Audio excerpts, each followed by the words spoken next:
Hey, welcome back. This is going to be a short and sweet video. So, I'm going to make a base. So, basically, just a review of this guy, the very nice Takem 1/72 scale FV432 and Chieftain. So, I built the FV432. It was a nice, great little weekend project. And just spoiler alert, here it is. See, it's tiny, kind of fits on my palm of my hand here. So really kind of happy how that thing turned out. So it's very little fragile with the photo etch and stuff, so I just want to put it on the base. So went to Hobby Lobby, came across this, which is 4 pack for only $2.99. And remember, if you have Hobby Lobby, they always have that 40% coupon on your phone, so it makes it a little bit cheaper even so then. See, it fits perfectly. It's a good size. So I picked this guy up. While I was there, I picked up some paint as well. So normally with bases, I always kind of spray them black, or I have a really nice dark walnut color, like a Krylon spray paint, just spray it on, super easy.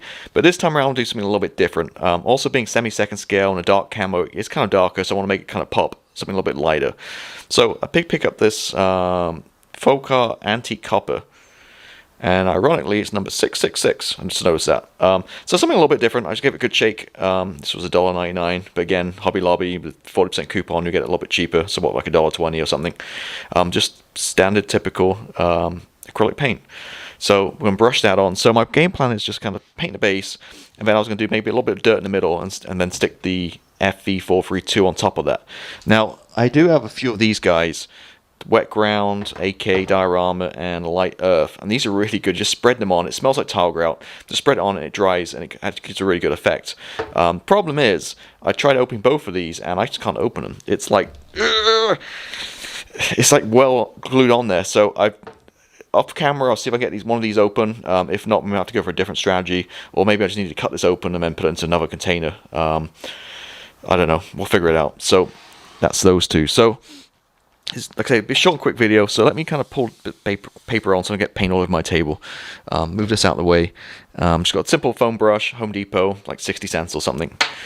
And this is very cheap, as you see. So again, it's $2.99 for 4 of these bases. And these are 3x5 inch. So I'm just going to take one of these out. Oops, oh.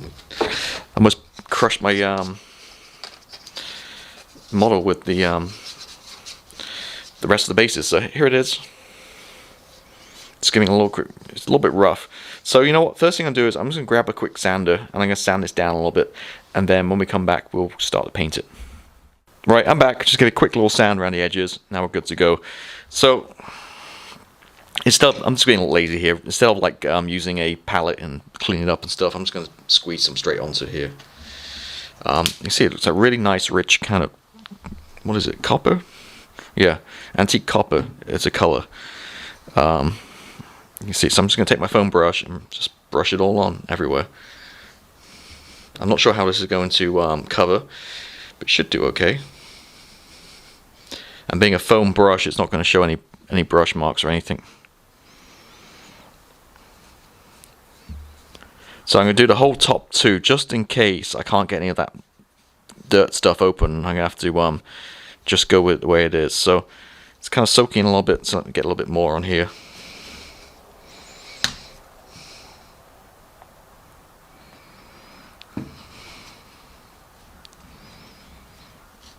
I think it's going to need 2 coats, to be honest with you. I think one just kind of base coat here, because we got no primer or anything, and then another one on top probably.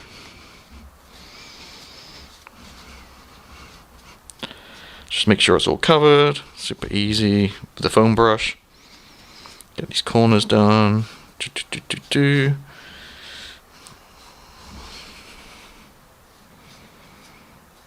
kind of getting all the little grooves and stuff. You can see it's giving quite a nice color. You can still see the grain as well in the wood. So I'm thinking this is a pretty good idea. So let me give a little bit more. A lot more actually, get a little bit thicker, because it's, make sure I get all these edges covered. I'm running out of space here on my fingers, so I'm going to have to put it down soon. But let's get these edges done.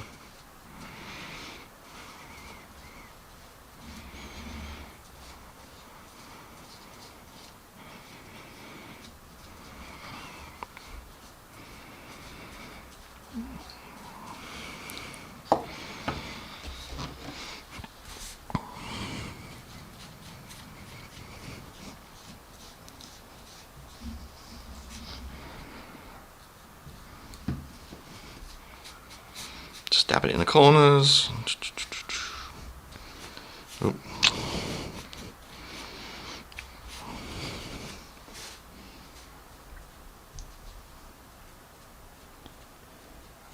Okay, make sure we get no brush marks on here. And what I'm gonna have to do is, again, I'm gonna do 2 coats here. I try to get what I can on here, but it's a little tricky because of gotta hold it for it to stop sliding around.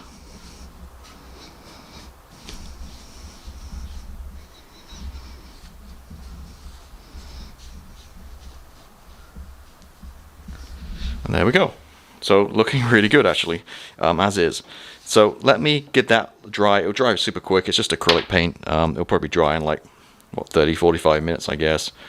Let dry for 1 hour between coats, it says on here. So I'll give it an hour, come back, peel a little more around the edge, and then we'll talk about what we're going to do with the top half. But just, you kind of get an idea of the way it is. You know, it's going to fit real nicely. The FV432 is going to fit really nicely on top of the base.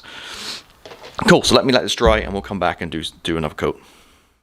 Alright, cool. So we did 2 coats of this. Looking really good. Hour between each coat. Looking really good. So I'm going to get the wet ground. I've got it open. How I got it open in the end was I just stuck a screwdriver in and just pried it open. It popped open. So if you have any of these products and you can't open it, that's the way to do it. I did clean around the top here, but there wasn't really that much stuff on here to kind of glue it. So I'm surprised, but yeah, if you take a little smell here, obviously you don't have smell-o-vision on YouTube yet, but it does smell like tile grout. So I did give it a quick stir to get some of the sediment off, and what we're going to do is we're going to put a little bit in the middle, and then we're going to stick this guy on top, and this is going to kind of glue it down as well as it dries. So using the same brush, I used the foam brush used for this, because I'll just throw it away once I'm done. I'm just going to dig a little deeper to make sure I get some of this kind of lumps and bumps and grit and stuff. I'm just going to start in the middle and just basically just kind of splodge it on. A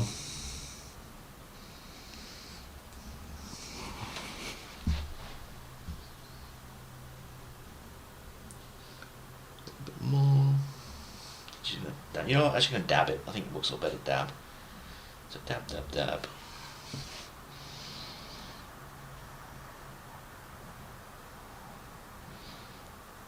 Spreading it out a little bit.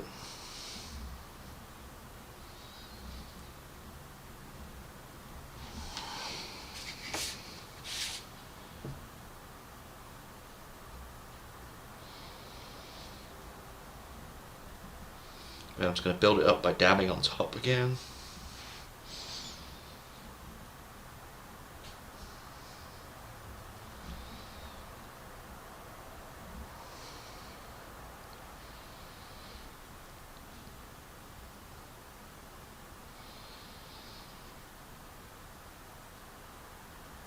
Okay.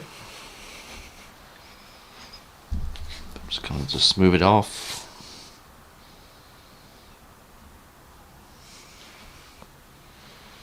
You know, that looks a little messy. I'm just gonna go ahead and put it across the whole top.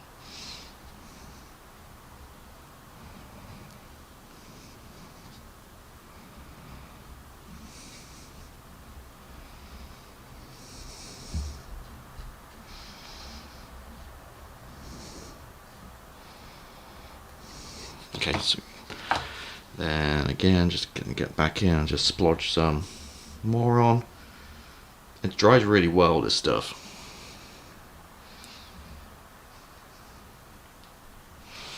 Okay. So again, this is the wet ground I'm doing. So if you can see that. Okay, then I'll get my little guy right here. I just want to put a little bit on the angle, so make sure I'm in the middle. And about there.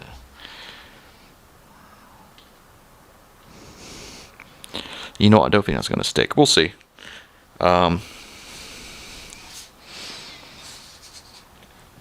So that is pretty much it. So easy, super easy as that. So just put a little paint on, a little bit of this wet ground, and we're going to leave it to dry. So this will dry for a few hours. We'll come back and we'll see how it looks. So once it kind of evaporates a little bit, you can see all the texture in the wet ground. I've done it before and actually it works really good. I've used it with some puddles and stuff too, but here we're just going to go ahead with just the basic kind of mud kind of look. So we'll leave it, see if that sticks. It may not stick. If not, we'll just add some PVA glue and glue this thing back down. But yeah, that's essentially a real super easy base. So I'll be back in once this is dried and we'll see how it looks. Okay, so it's been left overnight and it's fully dry. Also stuck to it pretty good. I'm not sure if I'll hold it upside down. I'm not sure it'd hold it, but it's not moving anywhere right now. So here it is. You can see kind of like just a very simple base which we painted and put that kind of mud, wet earth, mud kind of effect on it. What I did do too was a toothbrush. I splattered a little bit along the sides, just kind of build, and on the tracks, just to kind of mix it all in. Again, it's so you can see the size of my hand or how small this thing is. But yeah, there it is. Really happy how that thing turned out. So just a real quick little video showing how I did a simple base, and also kind of, I guess, show reveal of my FV432 at the same time as well. Also, I just did a review of this, so this is how it looks when it's built up. Really nice kit. Tracks are a little bit tricky, but I just always find tracks tricky, so that's not necessarily a bad thing. So at least plenty of super glue to get those on. Nice photo etch and nice detail on this too as we go around. Yeah, I remember it's just how small this guy is too. But yeah, so just a quick simple little video here. Hope you enjoyed it. Give some ideas for bases in the future. So again, this is Richie from RW Hobbies, and I hope to see you next time. Goodbye.